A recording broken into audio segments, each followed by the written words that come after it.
for. Assalamualaikum warahmatullahi wabarakatuh. Waalaikumsalam warahmatullahi wabarakatuh. Selamat sore pemirsa setia channel SMP Istiqomah Sambas Purbalingga dimanapun berada. Bagaimana puasanya? Masih semangat kan?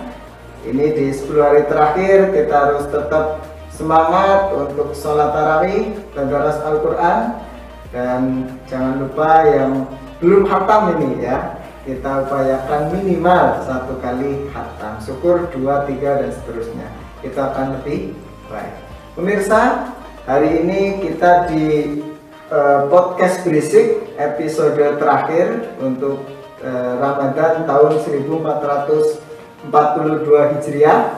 Nah, kami berharap pemirsa semua tidak bosan untuk terus tongkrongin ya channel kita mulai dari jam 17 ini sampai nanti menjelang buka puasa, karena akan ada banyak obrolan-obrolan menarik ya tentang kajian-kajian agama. Oke pemirsa, di studio sudah ada 2 narasumber kita yang hari ini topik kita adalah ada 2 ya. Yang pertama tentang menggapai malam Lailatul Qadar ya, kemudian topik yang kedua adalah kita akan belajar mengenai keutamaan berzakat. Nah, langsung saja tidak menunggu lama, kita akan sapa dan berkenalan dengan Ustadz kita. Yang pertama ada Ustadz Ahmad Susanto. Assalamualaikum Ustadz. Waalaikumsalam. Bagaimana kabar Ustadz? Alhamdulillah. Alhamdulillah. Keluarga di rumah sehat? Alhamdulillah sehat semua. Ustadz santrinya adalah muhafidz ya, di SMP Istiqomah Sambas Purbalingga. Berikutnya yang kedua ada Ustadz Luqmanul Hakim. Assalamualaikum Ustadz. Waalaikumsalam warahmatullahi. Bagaimana kabarnya Ustadz? Alhamdulillah baik. Bagaimana nih anak-anak di boarding? Ujiannya sudah selesai belum Ustadz? Alhamdulillah untuk kelas 9 tinggal 2 hari lagi, insyaallah besok selesai. Pemirsa, di boarding sekarang sedang berlangsung ujian tahfidz ya. Ujian tahfidz untuk kelulusan ya, untuk kelulusan kelas 9. Nah, Ustadz Luqmanul Hakim ini adalah Kabid atau Kepala Bidang Boarding School di SMP Istiqomah Sambas Purbalingga. Oke pemirsa, tidak perlu menunggu lama, kita akan langsung berbincang-bincang mengenai 2 topik kita hari ini. Oke, yang pertama ada Ustadz Ahmad Susanto. Ya, kita akan berbicara ngobrol tentang bagaimana sih cara menggapai malam Lailatul Qadar. Nah, Ustadz, di 10 hari terakhir ini tentu menjadi hari-hari yang krusial. Sebenarnya apa sih keutamaan di 10 hari terakhir ini, Ustadz? Nah, mungkin saya dan pemirsa semua di rumah perlu tahu nih agar semangat ibadahnya tetap kencang, Ustadz. Silahkan, Ustadz. Langsung saja. Iya, oke. Bismillah. Assalamualaikum warahmatullahi wabarakatuh. Waalaikumsalam warahmatullahi wabarakatuh. Pemirsa di rumah, bagaimana puasanya? Semoga masih semangat ya. Semoga dalam lindungan Allah Subhanahu wa taala. Amin, amin, amin. Ayat yang kita bahas pada kesempatan kali ini ialah keutamaan di 10 malam terakhir bulan Ramadan. Nah, Allah Subhanahu wa taala menurunkan di 10 malam terakhir bulan Ramadan ini sebuah malam yang mana malam itu disifati oleh Allah Subhanahu wa taala sebagai khairum min alfi syahr. Malam itu lebih bagus ataupun lebih baik daripada 1000 bulan yang kita kenal dengan nama malam Lailatul Qadar. Nah, di malam ini tentunya kita selaku seorang yang beriman berharap agar kita menjumpai bulan tersebut ataupun menjumpai malam tersebut, sebagaimana Rasulullah SAW beliau bersungguh-sungguh beribadah khususnya pada malam-malam terakhir ataupun malam 10 terakhir di bulan Ramadan, sebagaimana disebutkan dalam sebuah hadis. Karena Rasulullah SAW yajtahidu fi Ramadan ma la yajtahidu fi ghairihi. Adalah Rasulullah SAW, beliau adalah bersungguh-sungguh dalam beribadah di bulan Ramadan yang tidak beliau lakukan di selainnya. Bukan berarti kemudian Rasulullah SAW itu tidak bersungguh-sungguh, gitu ya. karena sebagaimana disebutkan dalam sebuah hadis, Rasulullah SAW sholat itu sampai kaki beliau bengkak. Betul. Saking luar biasa. Saking lamanya beliau sholat sampai kaki beliau bengkak. Ini di hari-hari biasa. Dan ketika memasuki bulan Ramadan, maka disebutkan di situ dalam hadis, karena yajtahidu fi Ramadan ma la yajtahidu fi ghairihi. Adalah Rasulullah lebih giat lagi, lebih bersemangat, lebih bersungguh-sungguh dalam beribadah. Kemudian diteruskan lagi dalam hadis itu, wa yajtahidu fi asril awakhir minhu ma la yajtahidu fi ghairihi. Dan Rasulullah SAW lebih bersungguh-sungguh lagi dalam beribadah di 10 malam terakhir bulan Ramadan dibandingkan di hari-hari sebelumnya. Seperti itu, saudara. Artinya tadi Rasulullah SAW di bulan-bulan sebelum Ramadan, selain Ramadan, beliau sungguh-sungguhnya sampai seperti itu. Dan ketika masuk bulan Ramadan, beliau lebih bersungguh-sungguh dan lebih lagi lebih bersemangat, bersungguh-sungguh lagi manakala sudah masuk 10 hari terakhir pada bulan Ramadan. Ini karena di dalamnya Allah Subhanahu wa taala berikan sebuah malam tadi yang disebut sifat Allah Subhanahu wa taala sebagai malam yang lebih baik daripada 1000 bulan. Dan kemudian dalam sebuah hadis juga Rasulullah SAW menyebutkan innamal a'malu bil khawatim, bahwasanya amalan itu tergantung pada penutupnya, pada pungkasannya. Dan pungkasan daripada ibadah sebulan ini ialah penutup daripada ibadah puasa ini adalah diantaranya 10 malam yang terakhir ini. Makanya barangkali di rumah pemirsa sekalian masih ada yang di awal-awal kemudian belum bersemangat, targetnya masih belum tercapai, ingin menghafal Al-Quran, ingin bisa khatam tapi belum tercapai, maka inilah kesempatannya. Allah masih memberikan 10 hari terakhir ini, mari kita gunakan. Kami ajak untuk sama-sama memanfaatkan betul momen-momen terakhir ini yang semoga Allah Subhanahu wa taala mudahkan bagi kita untuk menggapai kemuliaan, yaitu kemuliaan Lailatul Qadar sebagaimana yang telah kita bahas di awal. Masya Allah. Ini pemirsa 10 hari terakhir ini yang sangat krusial ya. Ya, betul. Ya, ini sangat penting bagi kita umat Islam. Maka kita jaga semangat kita untuk bisa menghidupkan malam-malam di 10 hari terakhir. Nah, ini kita tadi sudah tahu nih keutamaannya seperti apa. Nah, berikutnya amalan, Ustaz. Kira-kira apa sih yang sebenarnya perlu kita persiapkan, kita lakukan untuk mengisi malam-malam 10 hari terakhir ini, Ustaz? Coba, Ustaz, silakan. Adapun amalan-amalan yang bisa kita lakukan untuk mengisi di malam-malam itu adalah sebagaimana yang Rasulullah SAW lakukan. Contoh terbaik kita adalah Rasulullah SAW manakala memasuki bulan ataupun 10 hari bulan Ramadan, 10 hari terakhir bulan Ramadan disebutkan dalam hadis, karena Rasulullah SAW idza dakhala al-asrul awakhir min Ramadan sadda mizzahu. Adalah Rasulullah manakala sudah mulai masuk di 10 hari terakhir bulan Ramadan, maka beliau sadda mizzahu, yaitu mengencangkan ikat pinggang. Artinya lebih giat lagi, Ustaz. Menjauhi, bahkan disebutkan oleh para ulama ialah menjaga diri, untuk tidak berhubungan dengan istri-istrinya, seperti itu. Menjauhi tempat tidur ya, betul. Ya, intinya lebih bersemangat dalam beribadah. Kemudian dilanjutkan lagi dalam hadis ialah wa aiqadhu ahlahu, dan beliau juga membangunkan anak dan istrinya, membangunkan keluarganya untuk menghidupkan malam, untuk sholat malam, sholat tahajud. Kemudian juga disebutkan di situ wa ahya lailah, dan beliau menghidupkan malam-malam. Kemudian yang menjadi pertanyaan, dengan apa kemudian kita bisa mengisi ataupun menghidupkan malam-malam itu? Di antaranya adalah juga dicontohkan oleh Rasulullah SAW, yaitu beliau mengisinya dengan salah satunya adalah yang pertama iktikaf. Iktikaf Rasulullah SAW selama hidupnya beliau melakukan iktikaf ya. Disebutkan dalam sebuah hadis, karena ya'takiful asral awakhir min Ramadan hatta yatawaffahu Allah. Adalah Rasulullah SAW, beliau senantiasa melakukan iktikaf di 10 malam terakhir di bulan Ramadan. Ini terus dilakukan oleh Rasulullah sampai beliau meninggal dunia. Dan pernah suatu ketika Rasulullah meninggalkan, akan tetapi kemudian Rasulullah ganti, Rasulullah qadha di bulan Syawal, seperti itu. Karena saking pentingnya amalan ini ya. Betul. Rasulullah SAW memiliki perhatian yang khusus, perhatian yang lebih di 10 hari terakhir bulan 10 hari terakhir di bulan Ramadan. Kemudian amalan-amalan yang lain ialah diantaranya dengan qiyamul lail. Qiyamul lail ya, selain daripada tarawih tadi ya, qiyamul lail. Disebutkan dalam hadis, man qama lailatul qadri imanan wa ihtisaban ghufira lahu ma taqaddama min dhanbi. Barang siapa yang salat malam di waktu Lailatul Qadar karena iman kepada Allah dan ihtisaban karena mengharap pahala semata dari Allah Subhanahu wa taala, maka sebagai ganjarannya akan Allah Subhanahu wa taala ampunkan dosa-dosanya yang telah lalu.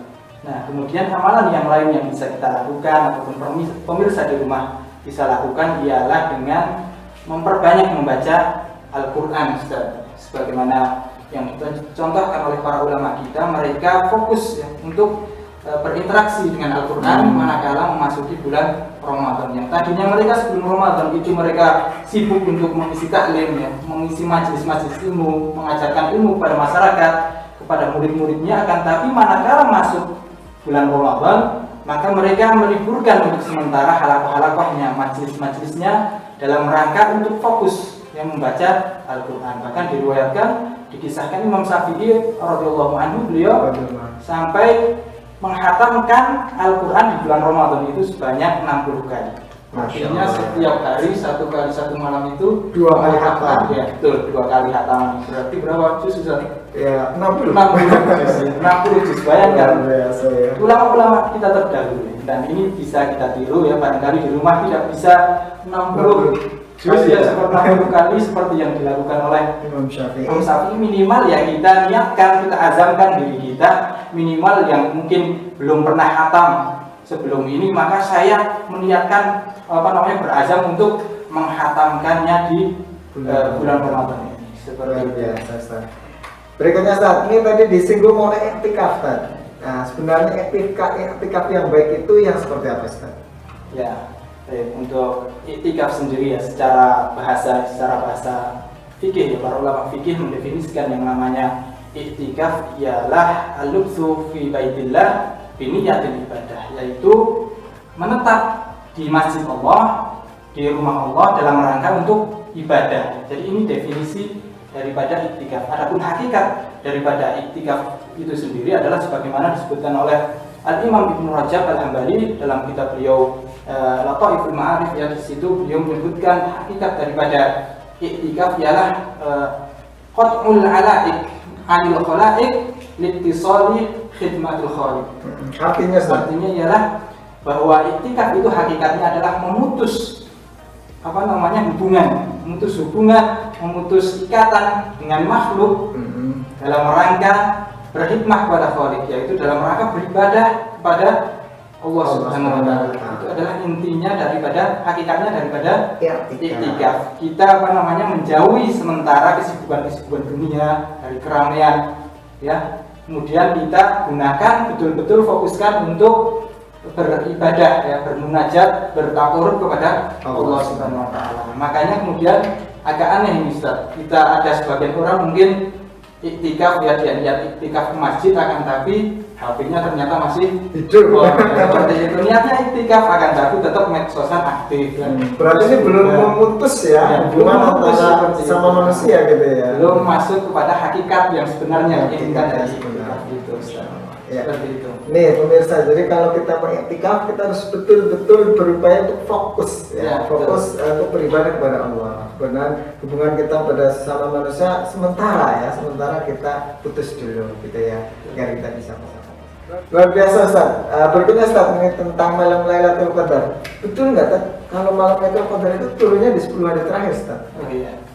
Dalam hal ini Al-Imam Ibnu Hajar Al-Asqalani beliau menyebutkan ataupun beliau itu mengumpulkan ada sekitar 40 pendapat ulama, 40-an pendapat ulama yang beliau di situ mengatakan yang terkuat ialah bahwasanya malam Lailatul Qadar itu terturun ataupun terletak di 10 hari terakhir di bulan Ramadan. Nah, ini berdasarkan hadis dari Rasulullah SAW, taharrau Lailatul Qadri fi asril awakhir min Ramadan. Carilah malam Lailatul Qadar di 10 hari terakhir, dan lebih spesifik lagi disebutkan di malam-malam Ganjil. Ya, dalam hadis yang sama, apa namanya, redaksi yang ada tambahan ya, taharrau lailatal qadri fil witri fil asril awakhir min Ramadan. Carilah kalian Lailatul Qadar di malam-malam yang ganjil di 10 hari yang terakhir bulan Ramadan. Iya. Ustaz Lukman nih, kalau di musola di masjid biasanya ada tradisi apa nih Ustaz untuk menyambut apa Lailatul Qadar Ustaz? Apa mungkin kita lebih semarak sholatnya, atau kalau tempat saya ada takbiran Ustaz kalau di hari-hari malam-malam ganjil. Kalau tempat Ustaz apa bedanya? Sama ya. Ya, kita meramaikan ya, kita lebih bersemangat, menggugah motivasi untuk menghidupkan malam-malam terakhir juga Ustaz ya. Oke Ustaz, ini luar biasa sekali mengenai apa namanya harapan-harapan kita untuk bisa menggapai malam Lailatul Qadar. Ustaz, doa apa yang baiknya dipanjatkan untuk menggapai malam Lailatul Qadar Ustaz?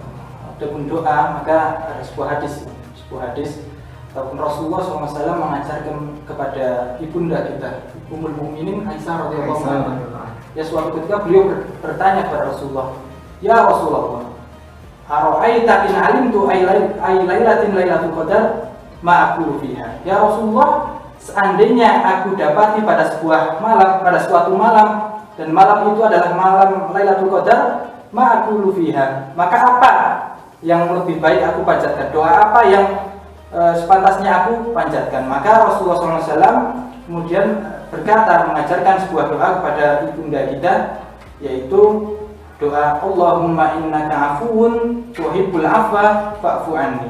Kami ulangi, Allahumma innaka afuwun tuhibbul afwa fa'fu anni. Ini Ustaz, doa yang diajarkan oleh Rasulullah agar kita memperbanyak doa-doa tersebut, khususnya di 10 hari terakhir ya. Betul.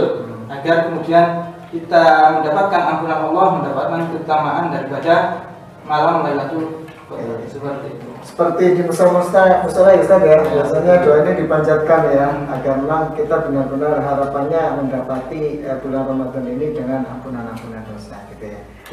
Terima kasih Ustaz Santo ini ya, ini kita sudah mengupas dalam mengenai Lailatul Qadar atau mengenai amalan-amalan ya di 10 hari terakhir untuk menggapai Lailatul. Berikutnya kita ke Ustaz Lukman. Dan di dalam kita menyambut 10 hari terakhir ini ya Ustaz ya, kadang-kadang ini kita ada yang lalai. Justru di 10 hari ini kita malah apa namanya mengendor atau kemudian gagal untuk menghidupkan malam-malam terakhir. Ustaz, ini bagaimana kita agar tidak menjadi orang yang merugi di 10 hari terakhir ini? Adakah isyarat-isyarat dari Rasulullah mengenai orang-orang yang merugi dengan datangnya bulan Ramadan? Seperti apa Ustaz? Ya, baik. Sapa dulu ya. Assalamualaikum warahmatullahi wabarakatuh. Waalaikumsalam warahmatullahi wabarakatuh. Alhamdulillah, wassalatu wassalamu ala rasulillah wa ala alihi wa sahbihi wa mawala, amma ba'd. Gimana pemirsa? Sehat semuanya? Insya Allah. Masih pada kuat berpuasa? Kuat dong ya. Alhamdulillah. Mudah-mudahan semuanya kuat puasa, walaupun boleh tidak puasa bagi yang ada udzur syar'i. Tapi bagi yang tidak ada udzur syar'i maka wajib berpuasa. Baik, tadi ada pertanyaan berkaitan apa sih indikasi orang yang celaka atau yang merugi ketika datang bulan Ramadan.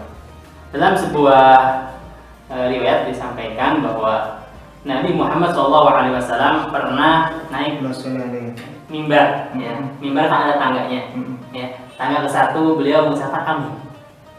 Para sahabat aneh, nggak ada yang ngomong kok amin. Kemudian tangga kedua amin juga. Ya. Tangga ketiga amin juga.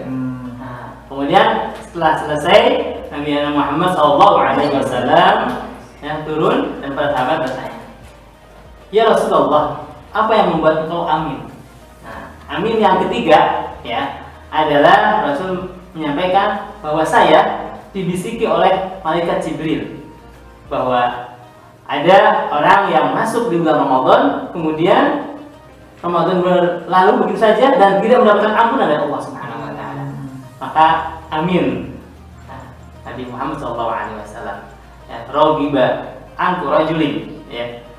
Dakhala alaihi Ramadan summa salaha qabla ayyubtilahu ini. Jadi ketika datang bulan Ramadan, ya, jadi merugilah seseorang, ya, baik laki-laki maupun perempuan di sini, ya, artinya walaupun di sini rajulin, ya, laki-laki, ya, artinya seseorang merugilah manakala, ya, menjumpai Ramadan, ya, Allah sampaikan ke orang itu ada Ramadan, ya, sumang salah, kemudian Ramadan itu berlalu saja dan belum diampuni oleh Allah Taala dosanya, maka itulah orang yang angkuh, ya, yaitu orang yang rugi, orang yang celaka. Yang celaka pasti rugi, gitu ya. Padahal Nabi Muhammad SAW menyampaikan banyak sekali amal-amal yang menggugur dosa, ya, baik dari sholat qiyamul lail atau tarawih, ya, kalau di kita, ya, atau qiyamul Ramadan, ya, kemudian baca Quran, kemudian puasa itu sendiri, ya, Rasul menikah, ya, man shoma Ramadan imanan wa ihtisaban kufira lahu ma taqaddama min dhanbi. Jadi orang yang merugi tadi yang terhadap bulan Ramadan, dia itu tidak tergugah hatinya, ya Ustaz, ya, untuk mencari keutamaan, ampunan, kemudian banyaknya pahala yang Allah turunkan kepada kita di bulan Ramadan, ya. Jadi pemirsa, jangan sampai kita termasuk golongan yang merugi, ya, karena tidak menjadikan bulan Ramadan ini bulan yang istimewa yang kita manfaatkan betul untuk mencari ampunan dari Allah Subhanahu wa Ta'ala. Luar biasa. Nah, di bulan Ramadan di akhir-akhir ini tentu kita biasanya banyak nih membelanjakan uang kita untuk beli baju-baju baru. Nah, sebenarnya bagaimana kita menyikapi hal ini dengan Arif, Ustaz? Apakah memang boleh nih beli baju baru, atau memang sebenarnya nggak usah beli, nggak apa-apa sih? Sebenarnya sikap yang Arif itu seperti apa, Ustaz? Ya. Baik, pertanyaan yang bagus, ya, kaitan dengan hal ini, ya, bahwa memang kebiasaan masyarakat Indonesia khususnya, ya, itu adalah senang, ya, membelanjakan uangnya atau menghabiskan uangnya, yaitu menjelang, yaitu hari-hari Idul Fitri, seperti itu. Pada dasarnya adalah boleh saja, boleh, ya, tidak haram, ya, mafi muskilah, ya. Tapi yang tidak boleh adalah berlebihan, ya. Kemudian nanti adalah kena, ya, satu ayat yang mengatakan bahwa berlebihan berarti temannya syaitan, seperti itu, ya. Karena banyak orang yang dia nggak perlu, ya, bahkan lebih, ya. Ya, dia ketika masuk ke mall, ya, mall buka ramai, ya, waktu nggak boleh, ya, gitu, ya, seperti itu, ya. Iya, ramai, ya, sampai sekarang ramai sekali. Nah, mungkin nanti tanggal mendekat habis Ramadan lebih ramai lagi, ya. Ada, mohon maaf nih, ibu-ibu biasanya, kalau bapak kan yang ngasih uang, gitu, ya. Ibu kan tinggal belanja, ya, walaupun ada juga ibu yang banyak uangnya, gitu. Begitu masuk ke mall, lihat tas yang bagus ambil, lihat celana yang bagus ambil.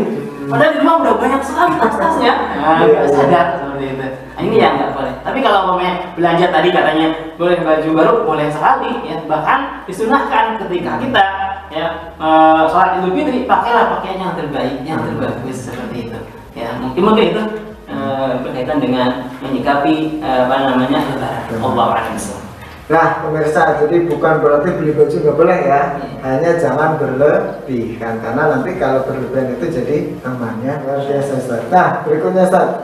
Nah, kita juga ingin tahu nih, Ustaz, sebenarnya waktu yang baik untuk mengeluarkan zakat fitrah kapan, Ustaz? Ya, baik. Untuk zakat fitrah ini adalah zakat yang hanya sekali dilakukan, tidak boleh di bulan yang lain, ya. Gitu, ya. Tidak sah. Tidak sah. Ya. Dan zakat adalah salah satu dari ruknun min arkanil Islam, seperti itu, ya. Nah, zakat fitrah ini adalah boleh, artinya harus bagi yang kecil maupun yang sudah tua, seperti itu.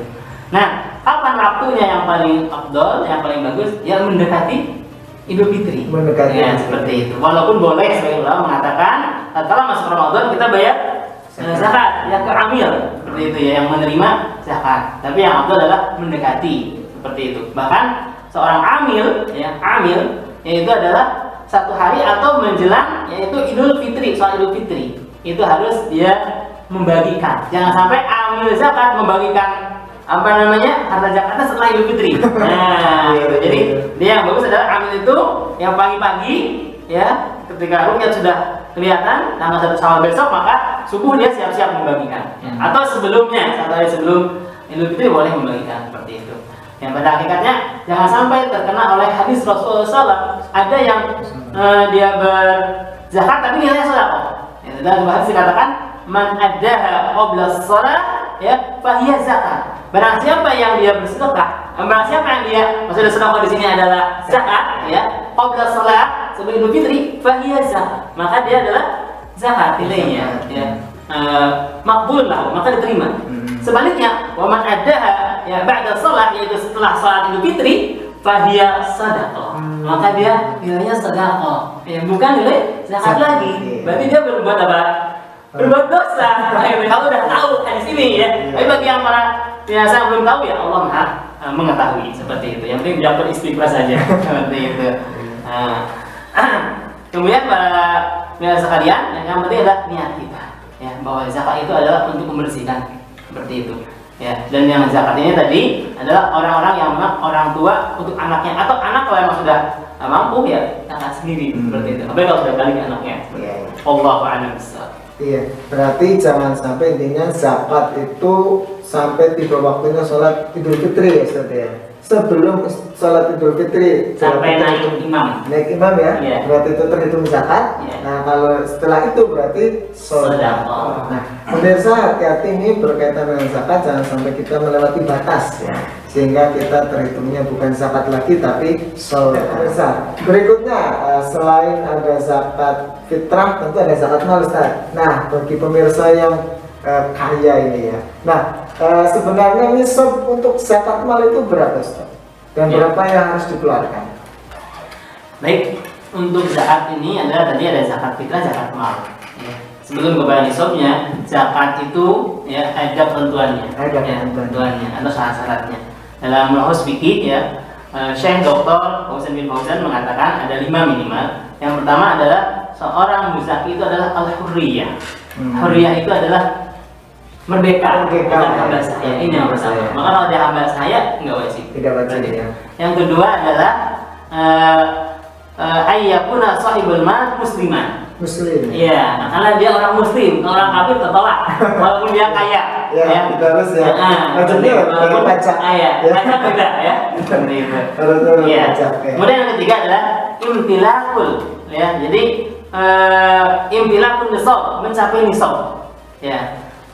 Maka kata ulama ini fala tujib ya fiha duna nisab. Bagi yang tidak mencapai nisab maka enggak wajib. Apa yang nisab kan masih kurang, yang dizakatkan masih kurang dia juga seperti itu. Kemudian berikutnya adalah istiqrarul mikliyah, yaitu tetap kepemilikan selama 1 tahun. Ini yang keempat. Yang kelima adalah mudiyul haul ya, min mali. Jadi mencapai haul 1 tahun seperti itu ya. Untuk yaitu emas dan lain sebagainya. Adapun yang di pertanian adalah setiap dia panen seperti itu, dia melakukan zakat. Misal punya harta ini dari pertanian, batasannya tadi nisab untuk kita nih, misal punya kekayaan itu batasnya berapa Ustaz? Iya, baik. Tadi kekayaan ya. Kalau kita ukur dengan emas ya, emas itu emas dan perak gitu ya. Iya, seperti itu. Maka nisabnya ada 85 gram. Seperti itu. Tinggal dikalikan saja. Ya. 85 gram dikalikan umpamanya harga pasaran sekarang 500.000 gitu ya per gram. Maka yang dikeluarkan zakatnya adalah 2,5% Dari harta yang dimiliki. Seperti itu. Berarti umpama Ustaz ini harga emas sekarang 500.000, kalau nisabnya 85 gram emas ya. Jadi kira-kira sekitar 42.500.000 ya Ustaz ya. Kurang lebih ya. Iya. Berarti pemirsa kalau sudah punya uang segitu maka wajib zakat. Yang dikeluarkan 2,5%. Begitu. Kalau pemirsa ini mengenai zakat ya, kita sebagai kaum muslimin manakala sudah terpenuhi syarat-syaratnya, maka mari kita bersihkan harta kita dengan mengeluarkan zakat karena hukumnya wajib ya bagi yang mampu. Sebagai penutup nih, kita ingin closing statement dari Ustaz Santo dan Ustaz Lukman. Yang pertama Ustaz Santo, nih untuk pemirsa semua, tip-tipnya Ustaz, bagaimana agar kita di 10 hari terakhir ini tetap semangat Ustaz. Seperti apa kiat-kiat kita agar bisa menghidupkan malam-malam di 10 hari terakhir ini Ustaz? Baik, yang ada pun untuk tips agar kita senantiasa semangat ya menjalankan akhir, terutama di akhir-akhir bulan Ramadan ini yang bisa kita lakukan ialah diantaranya pertama kita harus banyak-banyak beristighfar, harus banyak memohon ampun kepada Allah. Karena apa? Karena yang menjadikan kita itu malas, kita malas ibadah, kita malas untuk membaca Quran dan melakukan ibadah-ibadah yang lain adalah karena lantaran dosa-dosa kita, Ustaz. Karena banyaknya dosa kita, kemudian Allah Subhanahu wa taala tidak memberikan kemudahan bagi kita untuk melakukan amalan soleh. Ini yang pertama, pemirsa di rumah, yang bisa dilakukan oleh kita ialah beristighfar. Manakala kemudian kita beristighfar, Allah Subhanahu wa taala ampuni dosa kita, maka insya Allah akan Allah bukakan kemudahan-kemudahan dalam melakukan ibadah dan amalan-amalan yang pantasnya kita lakukan di bulan Ramadan ini. Yang kemudian selanjutnya ialah yang kedua, kita harus husnudzon kita. Husnudzon kepada Allah Subhanahu wa taala. Maksudnya gimana? Yaitu kita harus husnudzon kepada Allah ketika kita berusaha, kita bermaksimal ya, memaksimalkan diri dalam mengejar malam-malam terakhir, mengejar malam-malam Lailatul Qadar itu, insya Allah Allah Subhanahu wa taala akan memudahkan kita, akan mempertemukan kita dengan Lailatul Qadar. Kita harus husnudzon kepada Allah Subhanahu wa taala. Karena dalam sebuah hadis qudsi Allah menyebutkan, Allah berfirman, "Ana inda dzoni abdi." Saya berada di prasangka hamba. Makanya kita harus husnudzon, yakin betul bahwa apa yang kita lakukan insya Allah akan diberikan oleh Allah Subhanahu wa taala ijabah dalam doa-doa kita dan usaha-usaha yang kita lakukan. Berbeda manakala kemudian kita sudah paling-paling saya nggak dapat namanya Lailatul Qadar. Nah seperti itu, ketika sudah kita berkata seperti itu, maka ya tambah turun lagi, tambah malas lagi, seperti itu, Ustaz. Untuk yang ketiga, kita bisa bergaul dengan teman-teman yang soleh, karena as-sohibu syahid, teman itu menarik ya. Manakala kita mempunyai teman yang soleh, biasanya kan ketika teman itu melakukan kebaikan, kita pun tertular seperti diibaratkan orang yang bergaul dengan bakul minyak wangi. Itu kan sedikit banyak kita akan tertular ya. Kalaupun kita nggak wangi, minimal kita mencium bau wangi. Seperti itu. Berbeda dengan ketika kita berteman dengan teman-teman yang mohon maaf kurang begitu perhatian dengan ibadah mereka. Misalnya temannya di waktu sholat mereka masih menunda-nunda sholat. Kita pun ketika bergaul dengan mereka, maka paling tidak akan, meskipun tidak meninggalkan sholat, ya paling tidak terlewat waktunya seperti itu. Maka ini penting, Ustaz, untuk kita mencari teman-teman yang soleh untuk meningkatkan semangat kita dalam menjalankan ibadah di bulan Ramadan ini. Iya, luar biasa ini Ustaz Santo. Dulunya Ustaz Lukman. Ini untuk pemirsa juga, kiat-kiatnya biar kita punya kesadaran berzakat, Ustaz. Seperti apa kiatnya, Ustaz? Ya, baik. Tentunya agar kita bisa berzakat, yang pertama adalah niat. Ya, karena innamal a'malu binniyat. Sebanyak apapun harta kita, segudang apapun harta kita, kalau nggak ada niat maka tidak akan bisa berzakat. Yang kedua adalah menyadari bahwa zakat mal terutama itu adalah wajib. Ya, hukumnya adalah wajib bagi yang sudah mencapai nisab. Nah, kalau tidak maka mendapat yaitu dosa. Yang ketiga, kita harus mengetahui hikmahnya. Hikmah dari kita mengamalkan yaitu ibadah zakat ini. Satu, yang pertama, mensucikan hati. Semakin kita sering berzakat, maka kita akan semakin suci, menghilangkan kekikiran, ya, menghilangkan ketomaan dan lain sebagainya. Yang kedua, keutamaannya adalah berbagi dengan sesama. Itu tetangga kita, orang-orang yang masakin, bokor, merasakan kenikmatan yang kita nikmati. Jangan sampai kita saja yang kaya, yang senang, ya, tiap tahun ke Arab, tapi yang kelaparan di sampingnya ini jangan sampai. Ya, jadi seperti itu. Kemudian yang keempat, bahwa zakat adalah sebagai pembersih, Ya, bahkan Rasulullah itu adalah di antara Rasul dan Ali ya, dan keluarga itu adalah mengharamkan menerima zakat. Kenapa? Karena dia sebagai kotoran, bukan manusianya pembersih. Nah, karena itu, ya maka Rasulullah senangnya hadiah. Lain lagi bahwa semakin kita mengetahui hikmahnya dari ibadah zakat itu, maka kita akan terpacu untuk melaksanakan ibadah yaitu zakat. Mudah-mudahan Allah Taala memberikan kemudahan kepada kita untuk mengamalkan yaitu ibadah zakat, baik zakat kita maupun zakat. Wallahu a'lam bishawab. Masya Allah. Ini pemirsa, di penghujung podcast berisik episode Ramadan ini ya, luar biasa sekali dengan dokumenter kita. Kita sudah berbincang-bincang mengenai malam Lailatul Qadar, kemudian berzakat. Nah, semoga ini menjadi penutup ya, yang memiliki kemanfaatan ya buat kami pribadi dan panjenengan semua pemirsa di rumah, sehingga dapat mengambil hikmah-hikmah dari apa yang disampaikan oleh para ustadz-ustadz kita. Pemirsa, tidak terasa ini Ustadz, kita sudah menemani pemirsa, sudah mau masuk waktu berbuka. Nah, mewakili segenap kru yang bertugas dan keluarga besar SMP Istiqomah Sambas Purbalingga, barangkali dalam satu bulan ini atau kurang lebih 20 episode ini menemani pemirsa banyak sekali kesalahan, kekhilafan, baik yang disengaja maupun tidak. Kami mohon maaf yang sebesar-besarnya. Ustadz, mari kita ucapkan selamat berbuka puasa. Semoga Allah menerima amal ibadah kita semua. Nah, untuk penutup seperti biasa ada satu pantun. Kalau biasanya di awal, nah ini saya ingin disampaikan di akhir. Nah, seperti apa pantunnya? Bawa senapang pergi berburu, pergi ke hutan berburu kijang. Cakep. Biarlah tak punya pakaian baru, asalkan tak punya hutang piutang. Cakep. Dari kami cukup sekian, pemirsa semua di rumah, selamat menyantap buka puasa. Semoga Allah menerima amal ibadah kita semua di bulan Ramadan ini. Wa'alaikum minkum, wassalamualaikum warahmatullahi wabarakatuh. Waalaikumsalam warahmatullahi wabarakatuh.